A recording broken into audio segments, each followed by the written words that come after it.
मैं बेनीवाल और आप देख रहे हैं हालचाल इंडिया। बेबाक खबर तेज असर। आइए जानते हैं आज के खबरें। मुजफ्फरनगर के खतौली कोतवाली पुलिस को मिली बड़ी सफलता।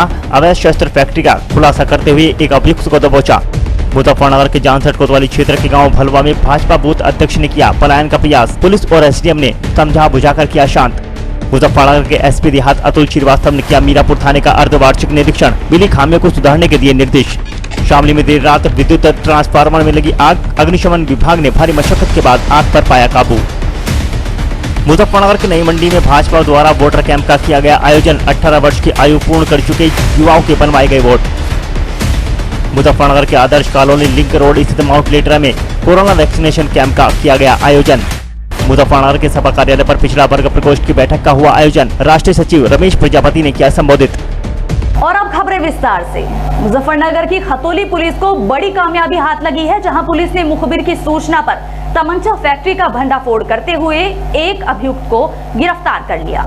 मुजफ्फरनगर जनपद में थाना खतौली पुलिस को उस वक्त बड़ी कामयाबी हाथ लगी जब पुलिस ने मुखबिर की सूचना पर जंगल में चलाई जा रही एक तमंचा फैक्ट्री पर छापेमारी करते हुए मौके से भारी मात्रा में बने अधबने तमंचे और तमंचे बनाने के उपकरण बरामद किए। इसके साथ ही पुलिस ने मौके से एक आरोपी को गिरफ्तार किया। अवैध तमंचा फैक्ट्री का गढ़ बन चुके जनपद मुजफ्फरनगर में आए दिन तमंचा फैक्ट्रियों का भंडाफोड़ हो रहा है। पिछले दिनों पंचायत चुनाव के दौरान जनपद से दर्जनों तमंचा फैक्ट्री पकड़ी गई, जिसके चलते बुधवार को थाना खतौली कोतवाली पुलिस ने मुखबिर की सटीक सूचना पर सफेदा रोड पर एक बंद पड़े घर में छापेमारी करते हुए मौके से एक अवैध तमंचा फैक्ट्री पकड़ी है। पुलिस ने मौके से एक आरोपी मोनू पुत्र मूलचंद निवासी गाजीपुर थाना खतौली को गिरफ्तार किया। पुलिस ने मौके से 10 तमंचे तैयार बने हुए और भारी मात्रा में अधबने तमंचे कारतूस बरामद किए। इसके साथ ही पुलिस ने मौके से अवैध शस्त्र बनाने के उपकरण भी बरामद किए हैं। घटना की जानकारी देते हुए एसपी सिटी अर्पित विजयवर्गीय ने बताया कि इस पूरे मामले की छानबीन की जा रही है कि आरोपी किसके कहने पर तमंचे तैयार कर रहा था और कहां पर यह तमंचे बेचे जाने थे और इस गैंग में कौन कौन शामिल है। ये आप लोगों को बताना है कि थाना खतौली पुलिस ने आज एक अवैध शस्त्र फैक्ट्री का उजागर की है। इसमें इन्होंने एक आदमी को पकड़ा है जिसका नाम मोनू है। ये खतौली का ही निवासी है और अभी तक की जानकारी करने में पता चला है कि ये व्यक्ति पहले भी अवैध शस्त्र के कार्य में संलिप्त था और ये पहले भी जेल इसी चीज़ के लिए जा चुका है और ये पुनः जेल से बाहर निकल के इस कार्य में फिर से संलिप्त था। और कल रात में ही सूचना मिली थी कि ये अभी भी बना रहा है, तो पुलिस ने वहां दबिश दी और इसको रंगे हाथों पकड़ा। इसके पास से करीब 10 तमंचे मिले हैं, कुछ अधबने तमंचे भी मिले हैं और जो औजार जो प्रयोग होते हैं तमंचा वगैरह बनाने में वो भी मिले हैं। इससे अभी जानकारी की जा रही है कि ये तमंचा किसके लिए बना रहा था और कैसे कैसे इसको बेचता था, कितने में बेचता था और कौन कौन इसके साथी थे, उसकी जानकारी करके हम उन पर भी आगे कार्रवाई करेंगे। मुजफ्फरनगर के जानसठ कोतवाली क्षेत्र के गांव भलवा में भाजपा बूथ अध्यक्ष के पिता की हत्या के बाद पीड़ित के घर अज्ञात लोगों ने हमला कर दिया, जिससे गुस्साए परिवार ने पलायन करने का निर्णय लिया। मामले की सूचना पर पहुंची पुलिस ने परिवार को समझा बुझाकर शांत कराया। मुजफ्फरनगर के जानसठ कोतवाली क्षेत्र के गांव भलवा में 21 जुलाई को भाजपा बूथ अध्यक्ष के पिता श्याम सिंह पुत्र खदेड़ की गांव के ही दबंग विशेष समुदाय के लोगों ने गला रेत कर हत्या कर दी थी, जिसमें जानसठ पुलिस ने 4 आरोपित लोगों को गिरफ्तार कर जेल भेज दिया था। वहीं बताया जा रहा है कि 11 अगस्त की रात्रि लगभग 10:30 बजे फिर उसी के परिजनों पर हमला किया गया। हमले की सूचना तुरंत ही पुलिस को दी गई थी। मौके पर पहुंची पुलिस ने भीड़ को डंडा फटकार कर वहां से भीड़ को तितर बितर कर दिया था, जिसको लेकर मृतक के पुत्र भाजपा नेता सुशील ने गाँव से पलायन करने की तैयारी कर ली थी। तभी सूचना पाकर मौके पर पहुंचे एसडीएम खतौली सीओ जानसठ ने किसी तरह मामले को समझा बुझाकर शांत कराया और जल्द ही कार्रवाई का आश्वासन दिया। इस बाबत एक अज्ञात व्यक्ति के विरुद्ध तहरीर देकर जानसठ पुलिस को कार्रवाई की मांग की गई है, जिसमें मौके पर SDM Khatauli CO Jansath, inspector Jansath और मनीष पाल प्रजापति, जिला अध्यक्ष प्रजापति महासंघ, भाजपा नेता राकेश प्रजापति, संदीप सहित दर्जनों समाज के लोग मौजूद रहे। इस दौरान गाँव में पुलिस बल तैनात कर दिया गया। मामला ये गोकसी में हमारे पिताजी की हत्या कर दी गई थी 21 तारीख को यहाँ के लोगों ने। उसमें 5 जेल भी गए हैं, अभी 3 आरोपी उस दिन से फरार ही है। मुझे तो लगता नहीं पुलिस कार्रवाई कर रही है। अब ये चाहता हूँ, आप देख ही रहे पलायन कर रहा है यहाँ से। उच्च अधिकारी तो अभी कोई किसी का बस बाहर के बता रहे हुई या नहीं हुई, मेरे से किसी से कोई बात नहीं है। अभी SHO है, ठीक है, उनसे बात हुई कि मैं पहुँच रहा हूँ, अभी 2 बजे तक पहुँचे हैं वो। कभी अच्छा हमारे जो बड़े नेता है सबने फ़ोन कर रखा, उन्होंने सबने कहा कि कार्रवाई हो रही और कोई। और मैं बलवे से भी यहाँ से पहले से भी भुक्के मरने की कंडीशन है, भुक्के मर रहे हमारे डंगर, हम चारा ले रहे हैं, तलक नहीं जा रहे जंगलों में। तैयारी में हो? तैयारी में बिल्कुल चल रहे हैं हम, बिल्कुल हमारा सामान बना रखा है यहाँ से। शामली जनपद के माजरा रोड स्थित बीएसएनएल टावर के पास रखे विद्युत ट्रांसफार्मर में आग लग गई। सूचना पर पहुंची फायर ब्रिगेड की टीम द्वारा भारी मशक्कत के बाद आग पर काबू पाया गया। शामली शहर में देर रात उस वक्त हड़कंप मच गया जब माजरा रोड स्थित बीएसएनएल टावर के पास रखे विद्युत ट्रांसफार्मर में अज्ञात कारणों के चलते भीषण आग लग गई और देखते ही देखते आग ने विकराल रूप धारण कर लिया। आग की ऊंची ऊंची लपटों के साथ ट्रांसफार्मर धूं धूं कर जलने लगा। ट्रांसफार्मर में आग लगते देख आसपास के घरों में रहने वाले लोगों में अफरा तफरी मच गई और वह लोग अपने घरों से बाहर निकलकर सड़कों पर आ गए। मोहल्ले के लोगों ने मामले की जानकारी फायर ब्रिगेड को दी। सूचना मिलते ही फायर ब्रिगेड तत्काल मौके पर पहुंची, जहां घंटों की मशक्कत के बाद फायर ब्रिगेड के द्वारा आग पर काबू पाया गया। अगर समय रहते आग पर काबू न पाया जाता तो एक बड़ा हादसा हो सकता था। ट्रांसफार्मर में भीषण आग का लाइव वीडियो भी कैमरे में कैद हो गया। हालांकि अभी तक विद्युत ट्रांसफार्मर में आग लगने के कारणों का पता नहीं लग पाया है। मुजफ्फरनगर के महावीर चौक स्थित सपा कार्यालय पर पिछड़ा वर्ग प्रकोष्ठ की बैठक का आयोजन किया गया, जिसमें राष्ट्रीय सचिव रमेश प्रजापति ने अपने विचार व्यक्त किए। मुजफ्फरनगर के समाजवादी पार्टी कार्यालय पर पिछड़ा वर्ग प्रकोष्ठ की बैठक का आयोजन किया गया, जिसमें मुख्य अतिथि के रूप में पहुंचे राष्ट्रीय सचिव रमेश प्रजापति का कार्यकर्ताओं के द्वारा जोरदार स्वागत किया गया। समीक्षा करते हुए सपा पिछड़ा वर्ग प्रकोष्ठ के प्रदेश महासचिव हरीश प्रजापति ने कहा कि पिछड़ी जातियों को अपने अधिकारों को पूर्ण रूप से पाने के लिए सपा सरकार बनाने के लिए लामबंद होना होगा। उन्होंने कहा कि भाजपा सरकार की विचारधारा पिछड़ी जातियों के विरोध में होने के कारण ही न तो उनको सरकार में उचित हिस्सेदारी मिली है और न ही उनका उत्पीड़न रुक पाया है। सपा ने हमेशा पिछड़ी जातियों को सम्मानजनक हिस्सेदारी और अधिकार देकर उनके हित के बारे में सोचा है और अनेक योजनाओं को संचालित किया है। आज का उद्देश्य समाजवादी पिछड़ा वर्ग प्रकोष्ठ के प्रदेश अध्यक्ष डॉक्टर राजपाल कश्यप जी के और समाजवादी पार्टी के राष्ट्रीय अध्यक्ष माननीय अखिलेश यादव जी के निर्देशानुसार आज हम इसलिए मुजफ्फरनगर आए हैं। समाजवादी पार्टी ही नहीं बल्कि सभी पार्टियां अति पिछड़ी जातियों के बल पर चुनाव जीतती हैं, लेकिन जब सत्ता में ये बैठ जाते हैं तो सबसे बड़ा अपमान और सबसे बड़ा असम्मान इन अति पिछड़ी जातियों के साथ होता है। मुजफ्फरनगर के लिंक रोड स्थित माउंट लिटरेसी स्कूल में वैक्सीनेशन कैंप का आयोजन किया गया, जिसका शुभारंभ भाजपा जिलाध्यक्ष विजय शुक्ला द्वारा किया गया। मुजफ्फरनगर के आदर्श कॉलोनी लिंक रोड स्थित माउंट लिटरेसी स्कूल में कोरोना वैक्सीनेशन कैंप का आयोजन किया गया, जिसमें स्वास्थ्य विभाग की टीम के द्वारा कैंप का आयोजन कर 18 वर्ष से अधिक उम्र के व्यक्तियों को कोरोना रोधी टीके लगाए गए। कैंप का शुभारंभ भाजपा के जिला अध्यक्ष विजय शुक्ला के द्वारा फीता काटकर किया गया। कैंप में भारी संख्या में पहुंचे युवाओं, महिला, पुरुषों और बुजुर्गों ने कोरोना रोधी टीका लगवाया। आज माउंट लिटरा जी स्कूल में आज यहाँ वैक्सीन का कैंप लगा हुआ है। कोवैक्सीन आज यहाँ लगाई जा रही है। प्रथम डोज, द्वितीय डोज लगाई जा रही है। देश के प्रधानमंत्री माननीय नरेंद्र मोदी जी और उत्तर प्रदेश के मुख्यमंत्री माननीय योगी आदित्यनाथ जी के द्वारा लगातार देश में, प्रदेश में ये दूसरी वैक्सीन है और कोरोना महामारी के चलते इस वैक्सीन के कारण दूसरी लहर बहुत खतरनाक थी और ये डर है कि तीसरी लहर आने वाली है। वैक्सीन बहुत जरूरी है, सबको वैक्सीन लगे।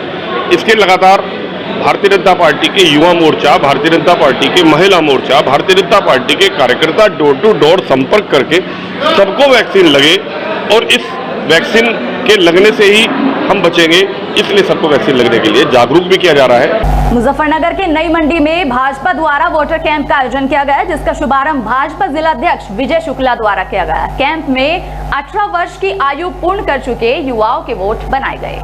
मुजफ्फरनगर के नई मंडी में सभासद विपुल भटनागर के गौशाला रोड स्थित प्रतिष्ठान पर नई मंडी मंडल अध्यक्ष राजेश पाराशर के नेतृत्व में 18 वर्ष से अधिक हो चुके नागरिकों की वोट बनाने के 7 दिवसीय कैंप का शुभारंभ भाजपा जिला अध्यक्ष विजय शुक्ला के द्वारा फीता काटकर किया गया। मंडल महामंत्री डॉक्टर अशोक व पवन छाबड़ा ने जिला अध्यक्ष का स्वागत पुष्प गुच्छ भेंट कर किया। जिला अध्यक्ष ने अपने संबोधन में कहा कि लोकतंत्र में वोट प्रत्येक व्यक्ति का अधिकार है, इसलिए अपने वोट अवश्य बनवाएं। हमारा प्रयास है कि प्रत्येक बूथ पर वोट बनाने के कैंप का आयोजन हो। इस अवसर पर कुशपुरी का प्रदेश संयोजक लघु उद्योग प्रकोष्ठ व आशुतोष शर्मा का क्षेत्रीय सह संयोजक व्यावसायिक प्रकोष्ठ नामित होने पर नई मंडी मंडल के द्वारा सम्मानित किया गया और उनके उज्जवल भविष्य की कामना की गई। आज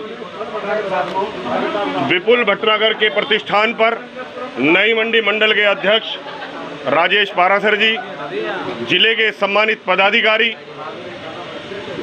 जिले के उपाध्यक्ष राजीव जी, जिले के मंत्री सचिन सिंघल जी, जिले में मंत्री रेणु गर्ग जी, आदरणीय सम्मानित पूर्व विधायक अशोक कंसल जी, लघु उद्योग के प्रदेश के संयोजक कुशपुरी जी,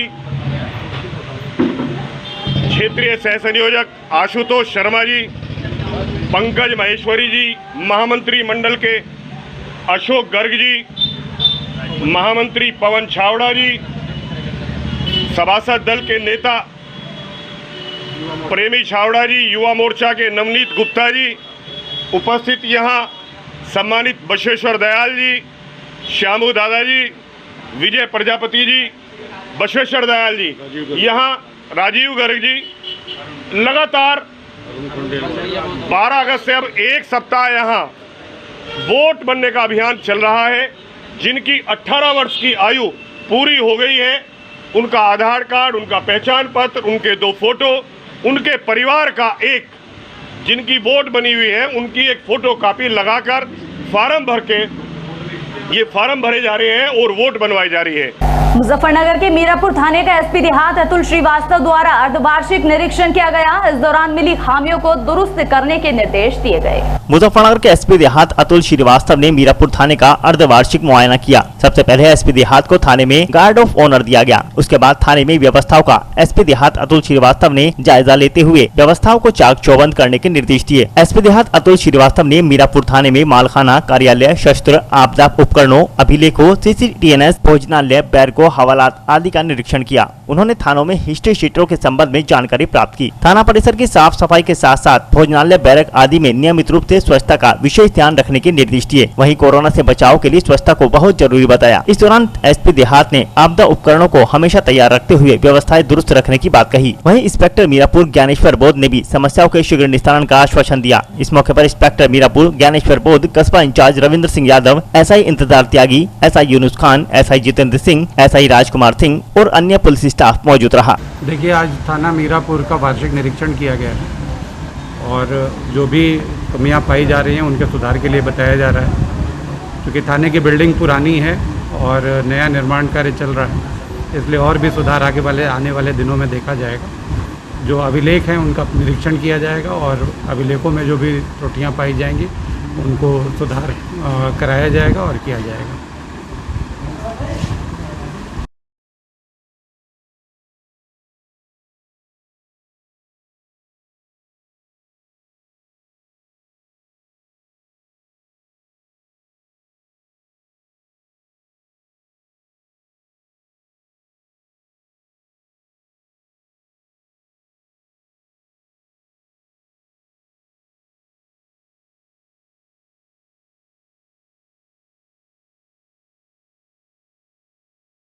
मुजफ्फरनगर के जानसठ कस्बे में नेचुरल हेल्थ केयर सेंटर पर निशुल्क बॉडी चेकअप का आयोजन किया गया, जिसमें आए मरीजों का पूरे शरीर का चेकअप किया गया। गुरुवार को नेचुरल हेल्थ केयर सेंटर पर लगभग 100 मरीजों का निशुल्क चेकअप किया गया। आपको बताते चले कि नेचुरल हेल्थ केयर सेंटर पर मनुष्य के शरीर में आने वाली बीमारियों को कोरिया व जापान की मशीनों के द्वारा एक्यूप्रेशर व एक्यूपंक्चर के द्वारा सरल उपाय के माध्यम से, जैसे शुगर, मोटापा, BP, जोड़ों का दर्द, सर दर्द, मानसिक रोग, कमर दर्द, दिल की बीमारी, थायराइड, दमा, चर्म रोग, नसों की बीमारी का इलाज किया जाता है। डॉक्टर अमित तेजान ने बताया कि हमारे यहाँ सभी बीमारियों का इलाज कोरिया व जापान की नई टेक्नोलॉजी की मशीनों के द्वारा एक्यूप्रेशर व एक्यूपंक्चर के द्वारा किया जाता है।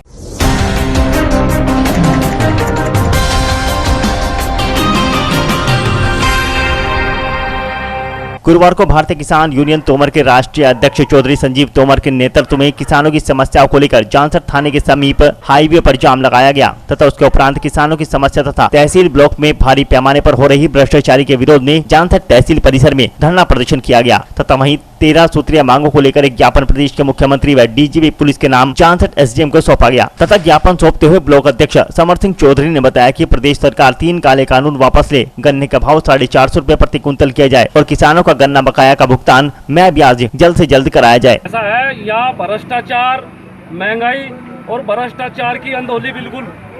जब इन्होंने लूटना शुरू कर दिया अधिकारियों ने, हम आज चल कर सड़क पाए और इससे पहले हमारी कई फिर वार्ता हुई उच्च अधिकारियों से, ज्ञापन भी दिए, लेकिन इन पर कोई फर्क नहीं पड़ा।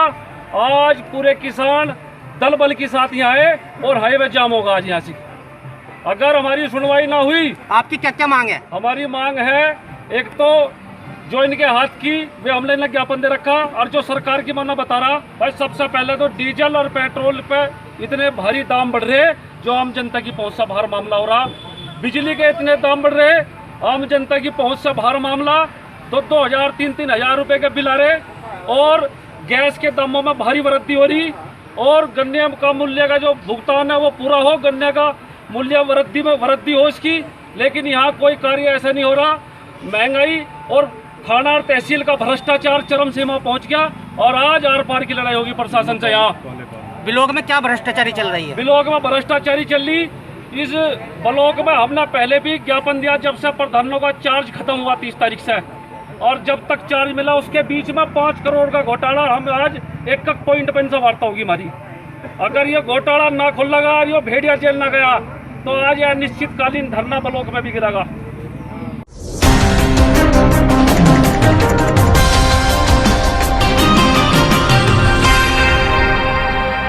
मुजफ्फरनगर के मीरापुर क्षेत्र के गांव रसूलपुर के निकट एक व्यक्ति द्वारा बनाई गई कॉलोनी का रास्ता सरकारी भूमि की ओर से निकालने की सूचना पर नायब तहसीलदार मौके पर पहुंचे, जहां पर भूमि की पैमाइश कराकर दीवार का निर्माण करा दिया गया। नायब तहसीलदार डॉक्टर जसविंदर सिंह ने बताया कि कुछ लोग बंजर भूमि पर कब्जा करने की नियत से अपनी कॉलोनी के रास्ते का निर्माण करा रहे थे। राजस्व विभाग की टीम में शामिल लेखपाल राजीव लोचन ने भूमि की पैमाइश की तथा भूमि को चिन्हित करते हुए यहाँ पर दीवार का निर्माण करा दिया।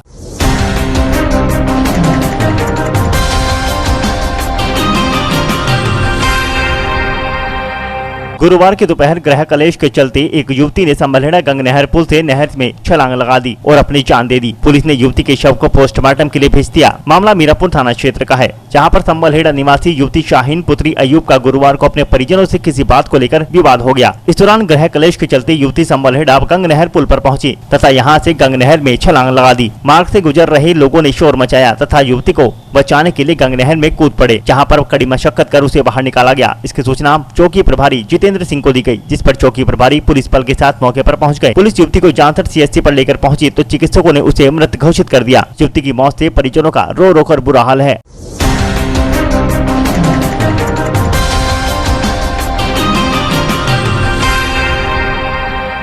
मुजफ्फरनगर के रामराज थाना क्षेत्र के गांव पुट्टी इब्राहिमपुर में दिल्ली पौड़ी राजमार्ग पर एक ट्रैक्टर ट्रॉली तथा ट्रक की भिड़ंत हो गई। भिड़ंत में ट्रक चालक घायल हो गया। घायल ट्रक चालक को मौके पर पहुंची पुलिस ने चिकित्सक के यहां भर्ती करा दिया। जिला बिजनौर के हीमपुर थाना क्षेत्र के गांव बलिया निवासी जगदीप सिंह पुत्र जर्नैल सिंह ट्रक चालक का काम करता है। बुधवार को जगदीप सिंह अपने ट्रक को लेकर करनाल से मेरठ की ओर जा रहा था। जैसे ही ट्रक चालक ट्रक लेकर दिल्ली पौड़ी राजमार्ग स्थित गाँव पुट्टी इब्राहिमपुर में पहुंचा तो मेरठ की ओर से आ रही ट्रैक्टर ट्रॉली से उसकी आमने सामने की भिड़ंत हो गई। भिड़ंत में ट्रक चालक जगदीप घायल हो गया। दोनों वाहनों की भिड़ंत के बाद मार्ग पर लंबा जाम लग गया। जाम में फंसे वहां से गुजर रहे वाहन चालकों ने घटना की सूचना रामराज पुलिस को दी। सूचना पाकर पुलिस मौके पर पहुंची और घायल को चिकित्सक के यहां भर्ती कराया।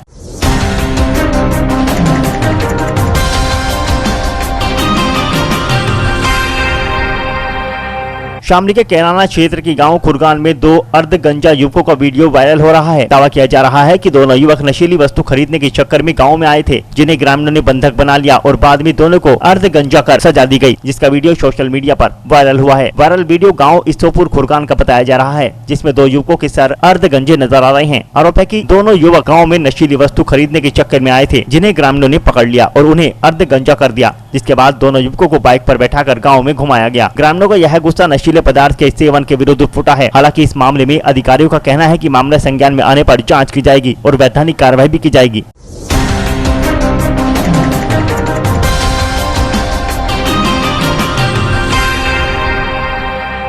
नेपाल में आयोजित दौड़ प्रतियोगिता में स्वर्ण पदक जीतकर थाना भवन क्षेत्र के युवक ने क्षेत्र का नाम रोशन कर दिया। वहीं पदक जीतने पर ग्रामीणों में खुशी की लहर है। जनपद शामली के थाना भवन क्षेत्र के गांव अहमदपुर निवासी आशीष नेपाल के काठमांडू पोखरा स्टेडियम में आयोजित एथलेटिक्स प्रतियोगिता में अपने कोच संदीप रंधावा के साथ भारत की ओर से 10 किलोमीटर दौड़ में प्रतिभाग किया था। प्रतियोगिता में जापान, ऑस्ट्रेलिया, नेपाल, भारत सहित 27 देशों के खिलाड़ियों ने प्रतिभाग किया था। आशीष ने रविवार के दिन आयोजित प्रतियोगिता में 10 किलोमीटर दौड़ प्रतियोगिता में स्वर्ण पदक जीतकर क्षेत्र का नाम रोशन किया। वहीं आशीष कुमार नेपाल से प्रतियोगिता जीतकर अपने गांव अहमदपुर में लौटा, जहां उसके घर वालों और ग्रामीणों में आशीष कुमार की सफलता पर खुशी की लहर है। आशीष कुमार की सफलता पर क्षेत्र के ग्रामीणों व परिजन खुश हैं और आशीष कुमार का कहना है कि प्रतियोगिता के दौरान दूसरे नंबर पर जापान का खिलाड़ी और तीसरे नंबर पर नेपाल का खिलाड़ी रहा।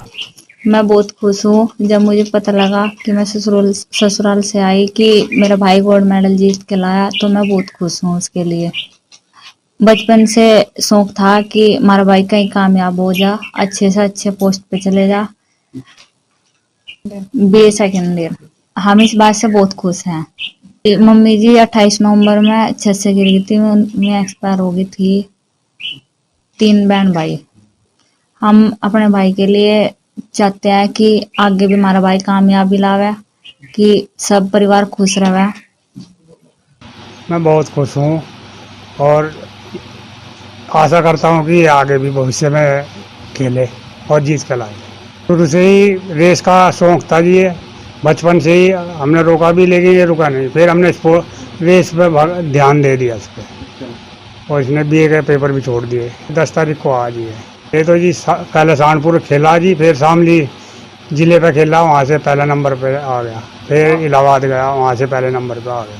सर मैं सहारनपुर के डॉक्टर अम्बेडकर स्पोर्ट्स स्टेडियम से मेरा चयन हुआ, जिसमें मेरा पहला स्थान रहा 10 किलोमीटर में, और वहाँ से मुझे नेपाल के लिए मेरा चयनित किया गया।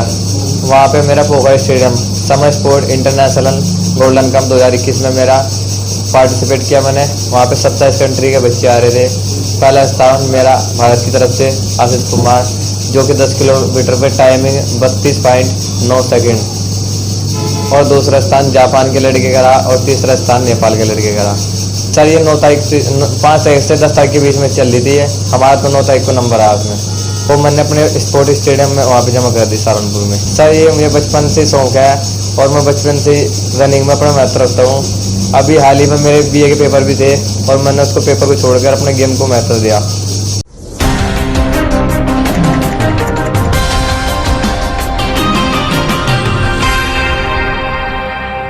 और आज के इस बुलेटिन में फिलहाल इतना ही। कल फिर हाजिर होंगे कुछ और नई खबरों के साथ। तब तक के लिए नमस्कार।